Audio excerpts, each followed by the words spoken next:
Hey, Mama Film Village. I'm Leela Med O'Connor, mother founder of the Mama Films film series. Thank you for joining Mama Films Community Cinema Convo series, a video podcast where film fans can join the conversation and support the work of stories and storytellers we love. Mama Film is a film series to showcase films with themes of nurturing, and tonight conversation around the human experience. This is certainly a human experience that we're all experiencing together right now. And since we're not physically able to gather in our micro cinema here in Wichita, well, actually I'm in Cape Cod, so they're in Wichita. I'm in a basement in Cape Cod. To experience movies, we're excited to have this platform to connect us, at least in some way, with people from all over the world. And I think just what we're going to talk about today with Nitzan's, the series is even more indicative of the way we're connecting these days. So I'd like to introduce you to our co-host, Eric Moore, joining us from Los Angeles, where he works as a programmer for AFI, the American Film Institute, for their film festivals, and our special co-host, Kristen Beal, who's the programming director for Harvester Arts in Wichita. Harvester Arts and Mama Film have joined forces for a program called the Mothership Screenwriters Lab. Mothership creates an immediate support circle to help remove barriers for women balancing caregiving roles with creative careers. By helping pave a path for these storytellers, we aim to ensure greater diversity in the portrayal of women's lives and experience, both on screen and off. Nitzan, screenwriter and director of the Quarantine I Love You series, is not only our first resident screenwriter, but she also helped to shape the program. So we are so excited to have this conversation today and to see this amazing series that you've created. So thank you so much for being here, Nitzan, and for coming and bringing your ideas to us in Wichita and helping us create this program. Yes, like everyone else, we had initial plans for the Mothership Screenwriters Lab, which is supported by the NEA and the Kansas Creative Arts and Industries Association, as well as Wichita State University's Shocker Studios. But due to COVID, we've had to turn it into something new and exciting, and we'll touch more on that later. And as always, we encourage anyone that's listening to write your comments and questions in the chat, and we'll try to get to them as soon as we begin chatting. And I am Eric Moore again. I'm one of the hosts here, and we're so excited to welcome Nitzan and some of her collaborators. So let me give you a little bio on Nitzan. So Nitzan is an award-winning filmmaker living in Brooklyn, New York. Recent works include commissioned short on Glorious Dynam, which featured Ruth Bader Ginsburg, and a hybrid feature in which Nitzan followed her real-life pregnancy on film with a fictional story. And we were so excited to meet Nitzan during Tallgrass Film Festival when she had a scientist's guide to living and dying. Nitzan's short period portrait is a comic and provocative look at women's reproductive cycles, and it won awards in the National Board of Review and New York Women in Film and Television. She is currently working on a new film, Strangelove, which was a finalist for the 2020 Sundance Screenwriting Lab. So we hope you all have had a chance to watch the first 7 episodes of season 1 of Quarantine I Love You on YouTube. And we'll drop the link in the chat just in case you haven't. And before we get to the live premiere of episode 8, the season finale, let's get to know our filmmakers. So Nitzan, hello and welcome. And can you please introduce yourself and your collaborators?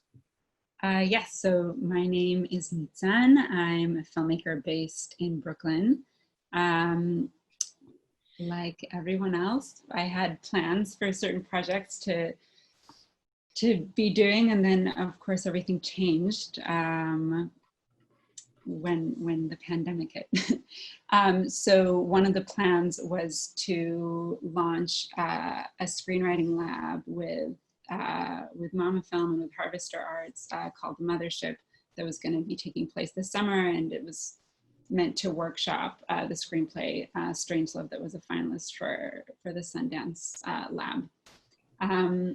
But we decided to kind of find a pivot, and I started just playing around with this format of creating scenes that were specifically made for this medium. So rather than trying to impose the medium onto something that was already in place, to really use the medium itself, which has become a big part of the experience of living through the pandemic. So the goal is to kind of speak to the moment, the moments. A lot has been happening besides the pandemic, politically, and with this episode, the season finale specifically, with the Black Lives Matter movement. And yeah, I reached out to actors that I love and adore and respect their work tremendously, and was so happy that they had the time and space to do this now. A lot of them are normally very busy on television sets and Broadway stages and whatever. And one of the goals too has been to find that link with the Wichita community. And so I was so glad to be put in touch with Arietta, who has been a wonderful collaborator on this series as well. And Ruffin and I actually went to school together when I was getting my MFA. We were both getting our MFAs in theater. And originally this season was just supposed to be 7 episodes, but the moment that we were kind of putting those 7 episodes out into the world, this other moment that was just amazing and powerful and also sad and scary was unfolding with the Black Lives Matters movement. So I reached out to Ruffin and I asked him if he would want to collaborate on another episode. And I'm very grateful that he said yes. And in speaking before with Ruffin, he had mentioned that he was also getting into screenwriting and that he was interested in writing more. And so it was like this perfect opportunity for us to collaborate on this screenplay together. So Ruffin, I'd love to hear what you have to say about the making of this episode and writing it together. Hey, I'm Ruffin. As Nitzan said, we met in school. So we both went to school for acting initially. And, while you're in school, you learn to create your own circumstances. We studied a technique called Meisner technique, where you're crafting your own circumstances when you come into the room. So you're like essentially writing a script for yourself every time you're in class without writing it down. It's all up here, and then you got to get in the room and forget about it. But it's a different skill set to take that circumstance and those situations and put it down on paper and have these human beings sound like human beings and real life conversation. And so when Nitzan reached out to me to act in this, obviously the industry had been shut down because of the pandemic. So every actor's like, yes, I've been needing a creative outlet. Thank you for this. And then when George Floyd happened, it was such a powerful and palpable moment, and almost like perfect timing in terms of attention span, because everyone's at home. And so there's nothing to distract us from what's happening. A lot of times situations like this have happened in the past and it just goes away because there's something new. But we were all at home and couldn't do anything but watch it. And so when Nitzan asked me to collaborate on this, I was very excited. I was very nervous. But the beautiful thing is, I obviously had acted in 2 of the 7 episodes before, and I knew Nitzan's writing was really wonderful. So it was like me taking a leap into screenwriting with really comfortable training wheels. Nitzan helped me out a lot, and we worked together, and the process was really interesting. And we both started writing our own script separately, and we put it together, but there were so many similarities without us even conversing before we even started in looking at the 2 separate scripts. And that was really powerful to see that two different people at the time. I think we were in 2 different states. Now we're both back in New York, but that they could come up with the same similar premise. We just took a shot at it and melded it together.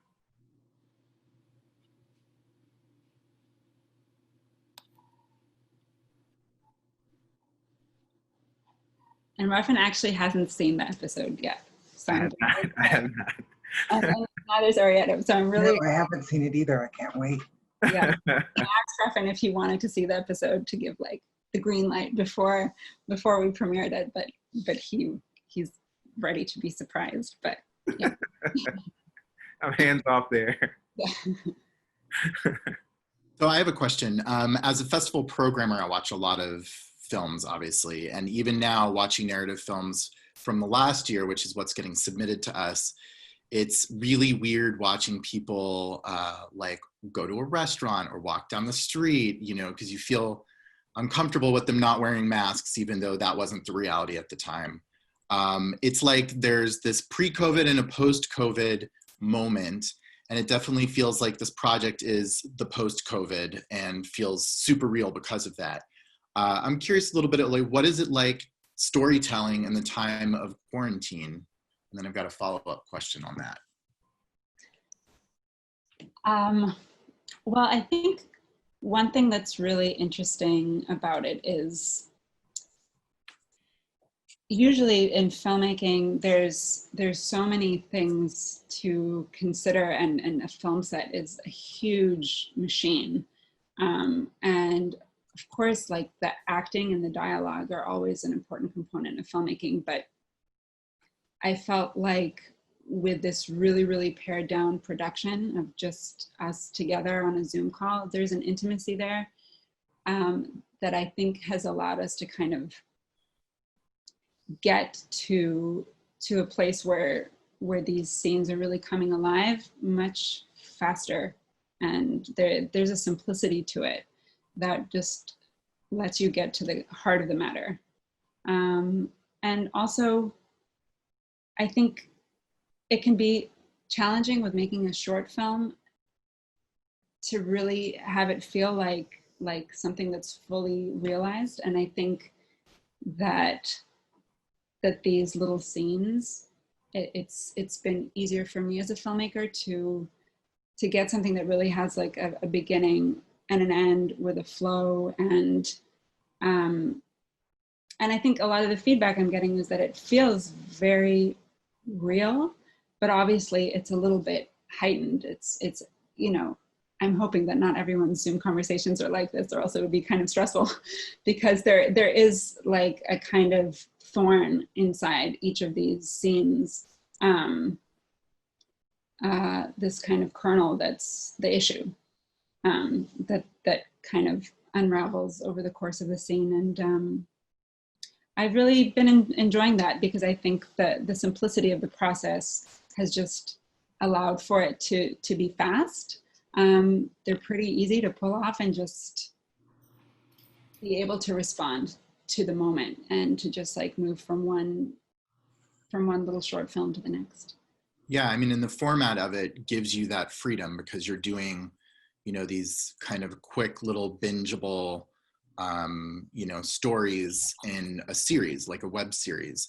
Right. So I'm curious a little bit about kind of what you've learned and how has it been different doing this versus, you know, your work making a feature or short films, those sorts of things. It's kind of different type of writing, right? Yeah, I think there's a big focus on the dialogue, of course. And I think that, as Ruffin was saying, that our acting training really comes in handy for that, because you have two people in a room or in separate rooms on a call, and they're each coming in with their own agenda, and you just let it play out.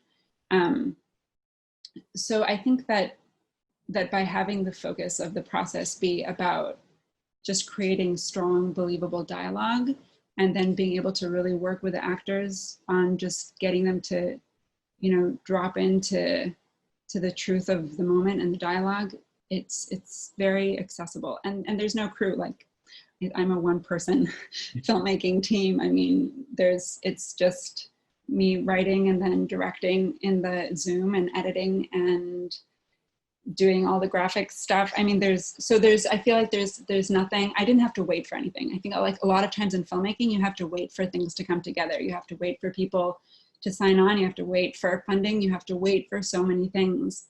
And here, I just was very an unimpeded sort of process. There was no waiting for anything, just doing everything on my own, but in a way that was definitely doable. That's awesome.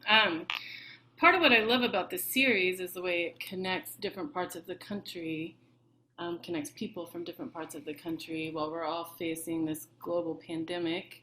So we're all kind of in the same situation. It's interesting to hear and see how people around the country are reacting. Arietta and Ruffin and any other actors on the call, what was the experience like for you being based in different places? Oh, I think it was great. But what a wonderful opportunity to make new friends. You know, when you can't leave your house. But being social, I think, has kind of been hard on, not being able to be social has been hard on everyone. And just to connect with another human being that doesn't live in your house is kind of nice. And what has the process been like? So does Nitzan introduce you ahead of time and you rehearse prior to recording, or how, like? No, no, we just get the script. We don't give them any time. That's great. I mean, I guess then you really, in a sense, you really immersed in something together. It was the scene that Arietta and I did. When we got on the call, our introduction, I mean, we had maybe said we'll be there over an email, but in terms of the first time seeing each other, the first thing I said was, "Hey, auntie," because she's playing my aunt, you know, like let's jump right into the roles. And we just fell into it. And, you know, we run the scenes a couple of times. And as Nitzan said, as we continue to run, you get warmer and warmer into the circumstance. And eventually, you know, you find a really nice groove. And then there's always this wonderful point where, like, you get to the end of maybe 5 or 6 takes and Nitzan's like, "Do you guys need another?" And you're like, "That one felt really good." But then you're always second guessing, like, was it good? Should we do it again? You know, it's that when is it done feeling. But we usually come to a great consensus about it, and they've been great so far. So, yeah. Well, I'd love to hear more. So, Ruffin, we heard about how you're connected to Nitzan. Arietta, I'd love to hear how you're connected to Nitzan, and just a little bit more about both of you, like in your backgrounds. And, you know, you talked about like this being a totally unique avenue for your acting career, where it's going from here. And like you guys have some unique experiences that like maybe a lot of actors don't have yet. So I'd love to just hear from both of you just a little bit more about your journey to acting, and just about how you, for Ari, how you got involved. Well, I first met Nitzan, No, at it's the Tallgrass Film Festival. When she came with her film, I'm the hospitality director for it, and that's how we first met. And wow, how did we fall into this? It just kind of happened, you know, connecting with Harvester Arts and Mama Films. We had all met at one point, and the collaboration just kind of happened. Did that familiarity that you already had with Nitzan make this easier for you? I think so. Yeah. Did that also make it easier for you, Ruffin? I mean, in that sense of like, and I don't know, Nitzan, I mean, I'm assuming you have relationships with all of these actors that, you know. Yeah. Yeah, I mean, I think to various degrees. I think, yeah, I mean, I do know them all, and some of them I had worked with before, but for some of them, it was my first time working with them. yeah, for me, I was just going to say, Nitzan was a couple classes ahead of me. So she was like, you know, the class that you look, they're about to leave school and you're like, they made it through this program. I bowed down. So I didn't really get to act with Nitzan while I was in school. And so this really is our like first time artistically collaborating together in that sense. But of course, like when you see a familiar face and someone whose work you've seen and admired, it's always fun to jump in with them. And like for the first time, you know, it was, like I said, this is our first time artistically collaborating, and it definitely makes you feel more comfortable.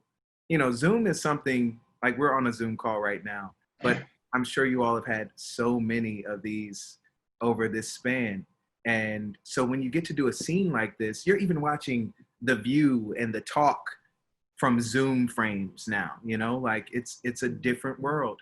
But this is a medium that feels very familiar now. And so when it came to, when you read the script and you're thinking, oh, these are just going to be 2 squares, it makes complete sense because we all understand it.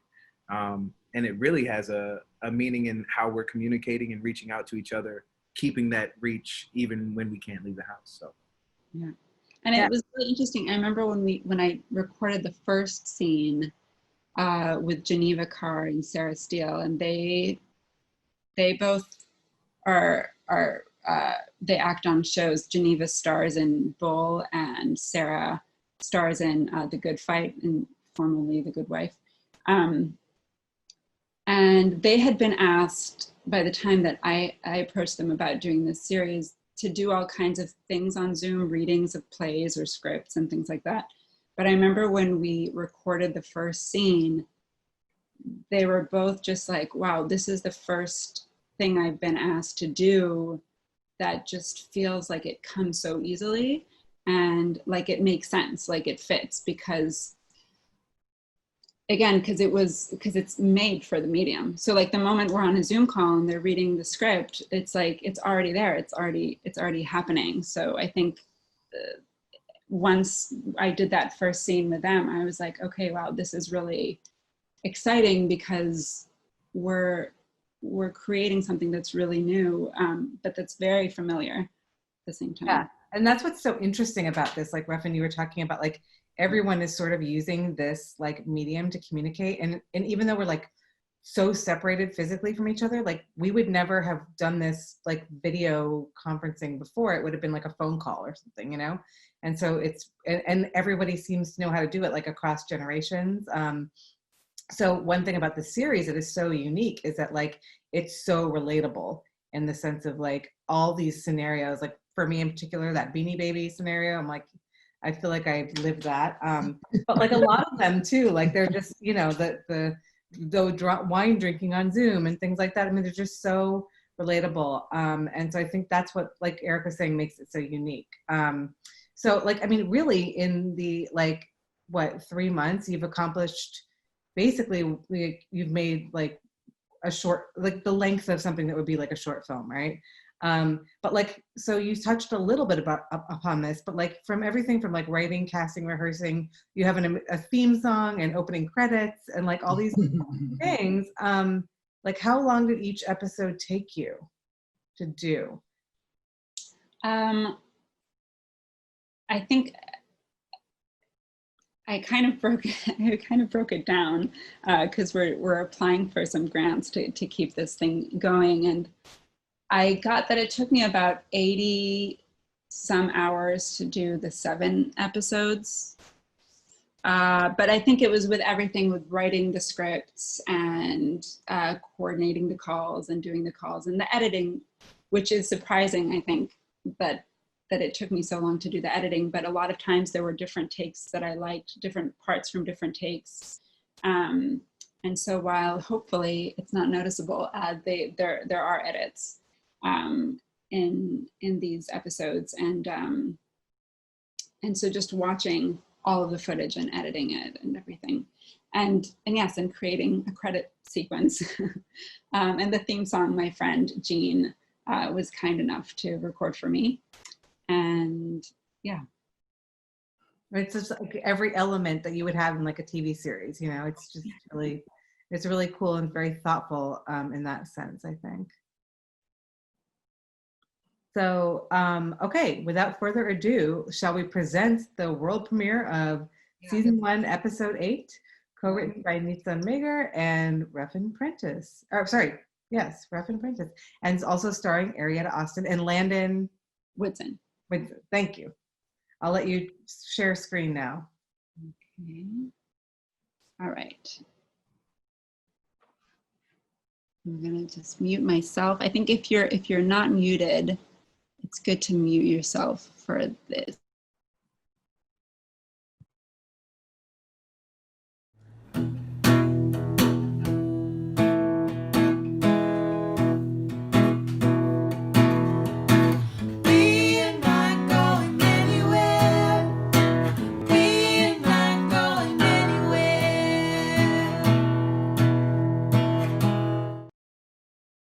Hey, I thought you sent her the link.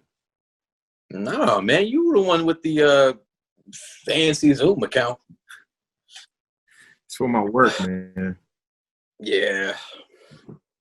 Ooh. Hey, I see you decide to let it all go. Call your boy LeBron, tell him it's time. Yeah.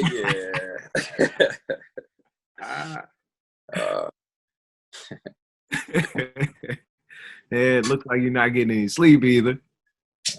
You're very perceptive. Must be your medical training. Yeah, I just hope you're, being. Dun, dun, dun, dun. Super nurse. Hey, man, why does everybody got jokes these days? Cause, man, you gotta laugh to keep from crying. Yeah, you ain't lying there. So, what was your excuse? Missing Papa Benson's funeral. During my shift. You couldn't ask for Not the time to be asking. It's exactly the time to be asking, to be demanding. I don't show up, people die. Same here, man. Oh, okay. She got the link. Auntie B's gonna help her do it. I hope they figure it out soon, because I ain't signed on here just to be looking at your ass. Okay. Uh-huh. Hey, so why did you miss it? Papa Benson's Amazon had me delivering Lysol and dildos and latte machines. Hey, you an essential worker too. Marlene's furloughed. Restaurants closed. I took what I could get, man. You want to get me one of those remote jobs? Zoom meetings, tie up top, nothing below. Yeah, I got you. Okay. For real though, man. Where's Nana at, man? I got some place to be. Hey, you going out tonight again? These are historic times, bro. Got to. For sure. But ain't there a curfew? Can't let that hold us back. I saw your post on the gram. You jealous? Wish you could escape the plaza and join us? Well, yeah, but what? You were standing in front of broken store windows. You weren't. Word? You really gotta ask me that? I don't know, man. You posted it, so I asked. Well, thanks for asking. No. Though I would love to break some shit right now. We just buried Papa Benson, so ain't no bailout fund. Yeah, I'm aware. Don't worry, man. I'm doing this the right way. Honoring George Floyd's memory. I just meant that you got to be careful. What I got to do is be out there fighting. All I'm trying to make sure is that Taylor and Tiana have their father as a And all I'm trying to do is make sure that I'm showing my daughters that they got to fight for what they believe in. Oh, so that's worth them losing you? What is change worth to you, Nate? The same words spoken by two different men 6 years apart. I can't breathe. And I ain't trying to watch you be the next black man to say those damn words again. Nana? Hold on. Yeah, I think that might. Oh no. Auntie B's calling. Wait. Yeah. No. Remember how we did it when we. Yeah. No, you have to log in and. Yeah, and then press the. Okay, so go look for your password. Yeah, we're here. All right. Bye.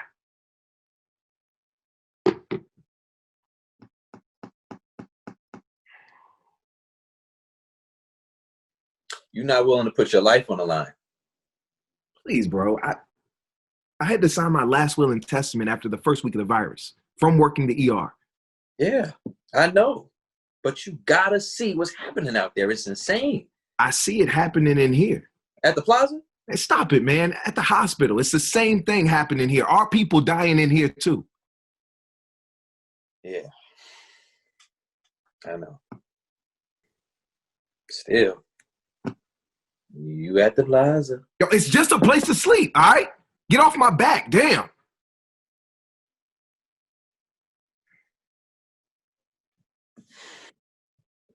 Look, I see you. I see you, man. Matter of fact, we're gonna pretend you out there with us at the protest. Right. For real. Right now. Go. I don't know what to say. I don't have the words. Your voice. Yeah. Yeah. Keep going. Uh-huh. That's it. Yeah. Come on.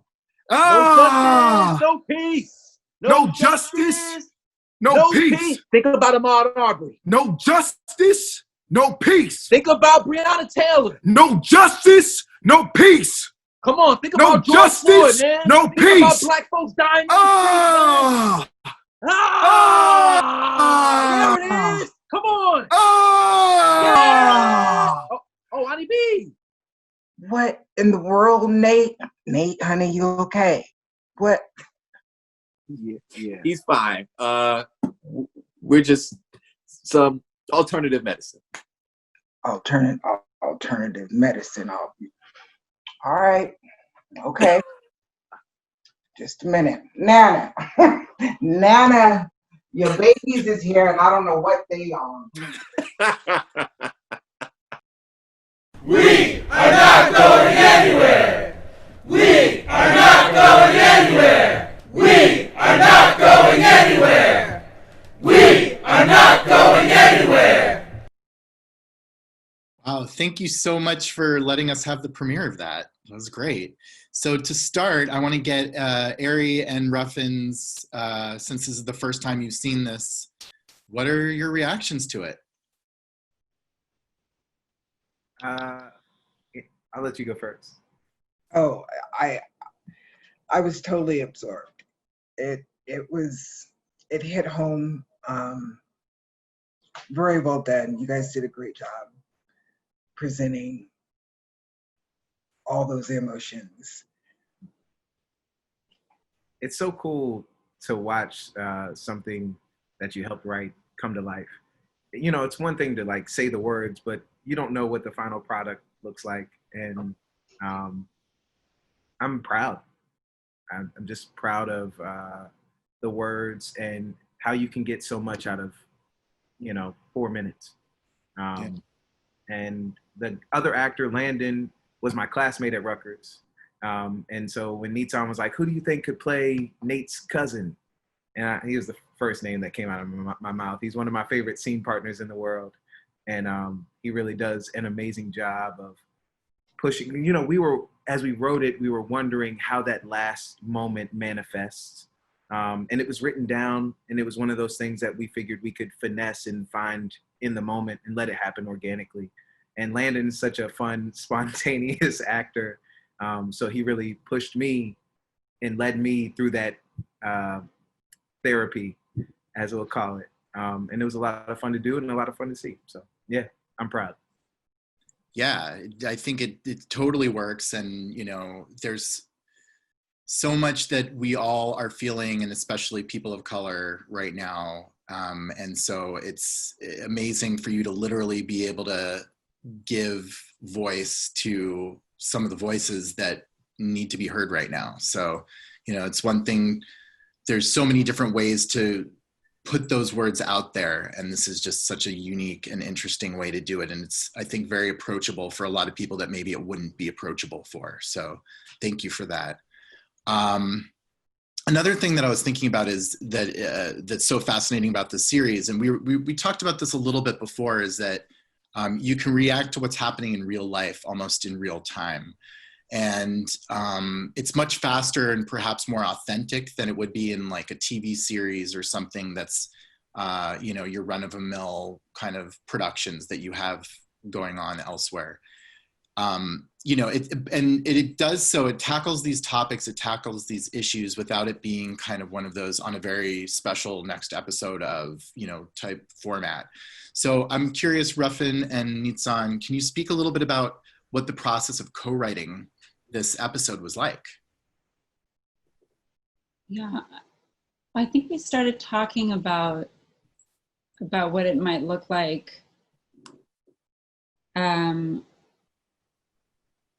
It was even before like the big protests had started, or maybe there had been maybe one protest or something in New York that I remember. And I remember when we were talking about it, we were wondering, like, because everything felt like it was moving so fast. Like, if we release this episode, like by the time we write it and make it and shoot it and release it like a month later, it ended up happening in this case about a month later. Like, will it still feel relevant, like from the moment that we're starting to talk about it to the moment that it's done? So it was really interesting to see it now, because I feel like these episodes do speak to the moment, but they're also these like very personal moments within the bigger things that are happening. And I think that's one of the things that makes it feel accessible to the viewers. It's not like your John Oliver, like Last Week Tonight kind of thing, recapping the week or, you know, talking about it from that kind of perspective. It's, you know, it's this story of Nate and his cousin Terrell and their aunt and their nana, and everything that's happening is there, it's alive in the scene, but the scene is really about the connection of these two people. And yeah. For me, you know, it was really wonderful when we started, because Nitzan has created these really fleshed out characters that already existed in the previous 7 episodes. And so initially it was just like, let's keep it simple, or I like to say there's dignity in simplicity. And let's use what's already there and then build off of that. And so the first conversation was, which characters could this scene happen between? And we weren't sure if we were going to introduce a new character. But as we continued to talk, you know, I thought it would be, we wanted to create a situation that wasn't preachy. Like you said, there are TV shows where they'll be like, this next episode is specifically about this issue. And it's hard-hitting, and of course it's important to get that information out, but sometimes it can be preachy. And so we wanted this to feel like an interaction that happens organically and not like, hey, this special, you know? And so we settled on a cousin. We went away, wrote separate scripts. We came together. The thing that was interesting for me is I've worked in television. I haven't done a lot of films, short films, but in terms of television, while the writing is more simplistic compared to theater, like you've got big chunks of text in theater, and people let every word get out in theater, and then the person responds. That's how I wrote when I came into it. And so when you're focusing on dialogue and it's just Zoom, television is different because you've got all these locations and you get to move and you change angles. There are things that make the dialogue flow in that sense because you've got visual as well. With Zoom, it's just 2 people. So this was dialogue centric, and Nitzan was able to see like, oh my gosh, you wrote all this beautiful backstory. And now let's figure out how to make it into a film or TV type script. And there's a different type of writing. So that's the biggest takeaway for me as a new writer, is seeing how the audience can glean the backstory without having to spell it out to them. Yeah, I think it was definitely, it's funny because at first when we were talking about who the scenes could be with, because Ruffin has another scene with Sarah Steele, who plays his girlfriend or soon to be fiance. And at first we were like, oh, could the scene be with her? But one of the things that we were concerned about, that it would end up feeling preachy or like put this burden on Ruffin's character to have to like explain things to a white character. And we didn't want that to be what it's about. But I have to say that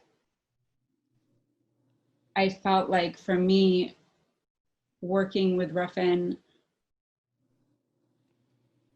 I felt like I gained so much insight, which is like why we do this, right? Like as artists and as filmmakers, one of the things that drives us, or many of us, and me for sure, is this curiosity about other people and wanting to understand another person's perspective and point of view in another person's world.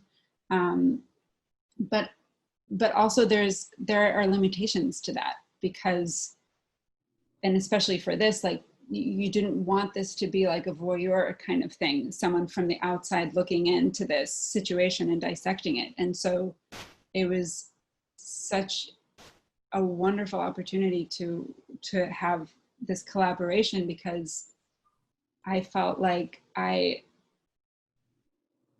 got a deeper view into this story and into this world, and a deeper view into this character that, like, I sort of created Ruffin's character, right, Nate, in these other two scenes, but actually Ruffin was able to, like, really excavate into that character and go so much deeper than I could have done as a writer. So I wrote him as a nurse, which was kind of a gag, like that he's a male nurse. It's like this ongoing joke in the other two episodes.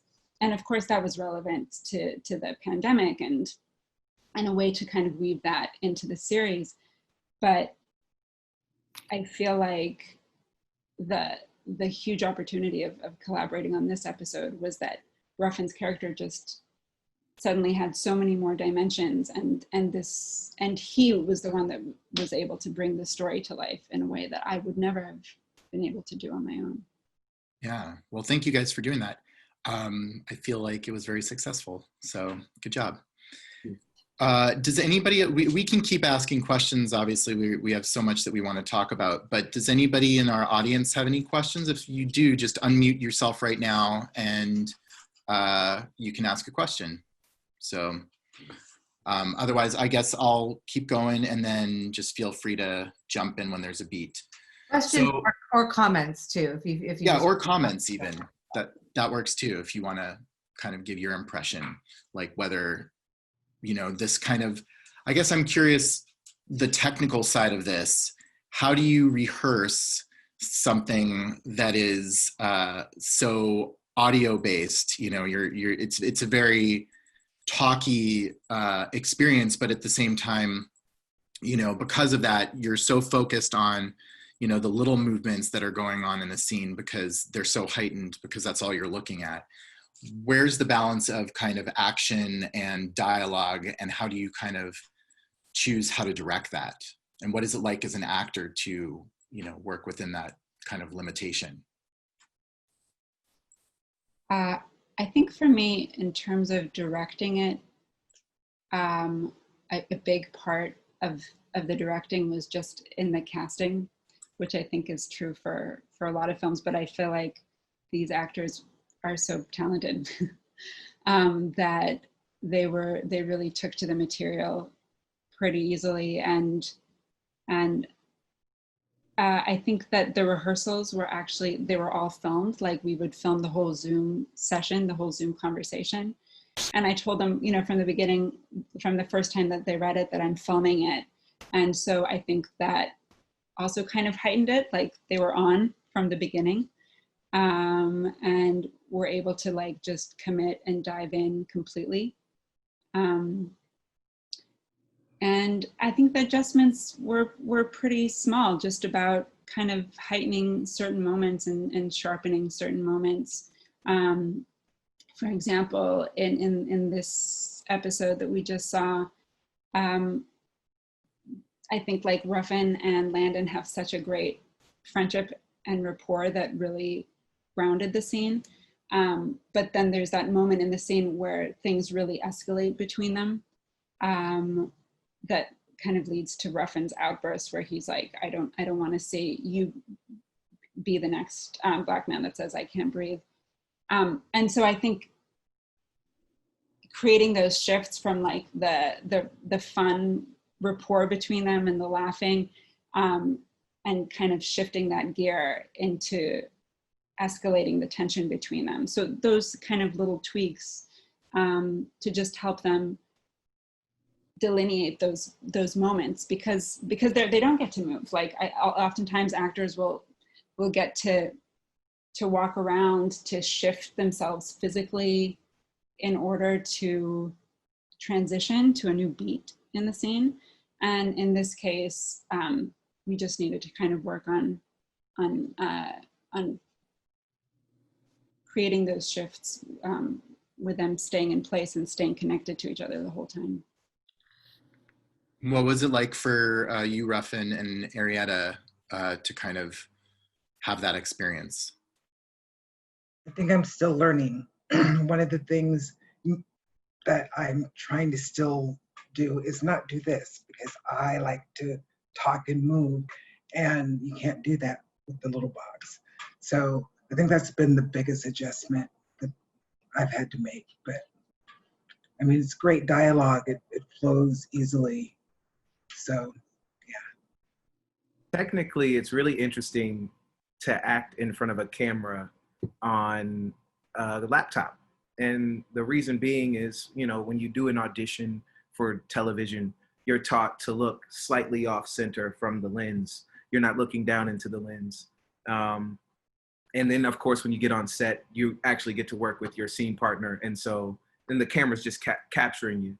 But here, because the people you're talking to are on the screen and then the camera's right here, it's hard to figure out, like, is this a direct address? Or do I look at them right here, you know, like when you want to make a point, and what's natural.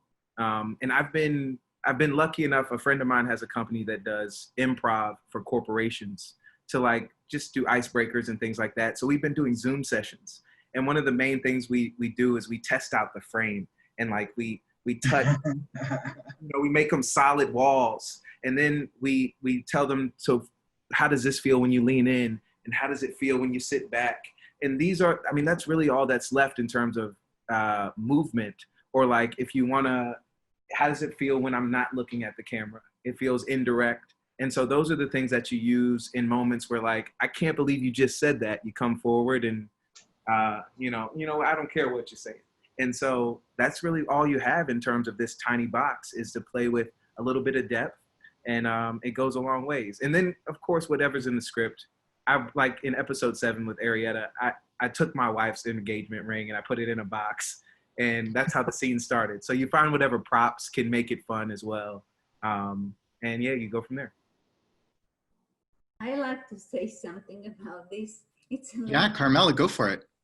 It's a little bit like stupid, but when I was looking at the episode, I said to my husband, hey, wait, it was so good. And I like what you say now, Ruffin. I said, so when did she meet them and she took the pictures? It's like I didn't connect. It was everything in my room where I sleep, and she was doing this. And I didn't connect them. I was going in and out, going to the shower. Not that you guys were talking, but it's just, I thought it's just all prep. And then when I'm watching this, it's like, when did she meet these people? We are like in quarantine. And it's like, honey, it's the Zoom. So you guys did a very good job. So that's just all I have to say. Thank you. Thank you. Yeah, I mean, that's a good point, because one of the things that you get to do when it's, you know, you're on a set is you get to play in a physical space, like a psychological space that's been created for your character, versus this, you almost have to completely disassociate yourself from the environment that you're in, because it's your environment and you are not the character that you are representing. So was that challenging for anybody to kind of have to separate the fact that you were in your home, in your space, and having to kind of create this character? Or was it enough to just be able to look in the eyes of the person you were playing off of and kind of be lost in that? For me, it was making the visual contact. I'm pretty animated as it is, so acting in my own space actually felt good. Yeah, I definitely think you have to focus on your scene partner. And the interesting thing too with Zoom is, I'm sure you've been on calls where people have the fake backgrounds, and you know they've made ways to make Zoom even more interesting, which is really cool. But with that being said, focusing on the partner allows you to believe the circumstances much more than taking in the fact that you're sitting in your actual house. And the reason why we did, like, all of my scenes take place behind curtains because my character is stuck at the plaza because he's quarantining when he's not at work at the hospital. And for me, that was great because I really have no distractions in my background that are like, hey, I'm not at the plaza, you know? So, but yeah, you definitely focus on your scene partner.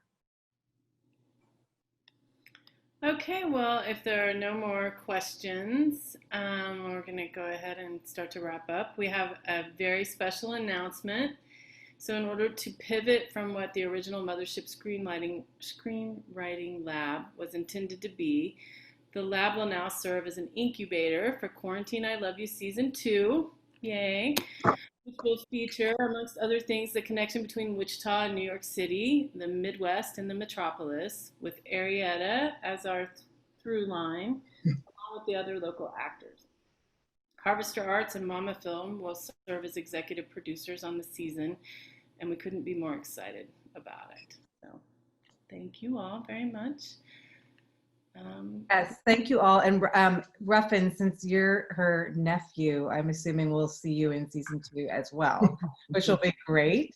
But we're really, really excited about being able to support Nitzan's this amazing idea and the continuation of this season 2. And I think that we all sort of know that this way of communication is here for a long time, if not forever, to stay. So I think that it'll be really interesting as we explore, what happens. We'll go into pre-production like in early July and be able to see things seem to be changing on a daily basis, hourly basis with the 24-hour news cycle. So it'll be really interesting to Approaching the elections. Yes. To see what comes of it. So thank you, Nitzan, so much. Thank you to Ruffin and Arietta. You're amazing. The season 8 episode was really fantastic. And I'd watched it earlier, and just watching it again, I just felt the same way that I watched it before. It's just really moving, really well done. So congratulations on that. Congratulations on a really unique and innovative season 1, Nitzan. And we are so honored to be working with you on Mothership. And we'll excited to see where your creative brain takes us, because as we know, when we put these women together, we can come up with some really fascinating ideas. Men too. But anyway, thank you all so much. Please share season 1 with all of your friends if you haven't yet. It's such a wonderful, easy, relatable watch. And I look forward to seeing all of you, Ruffin and Arietta especially, as we continue the work on season 2. And thank you for joining us, and have a great week. Thanks, everyone. Thank you. Bye.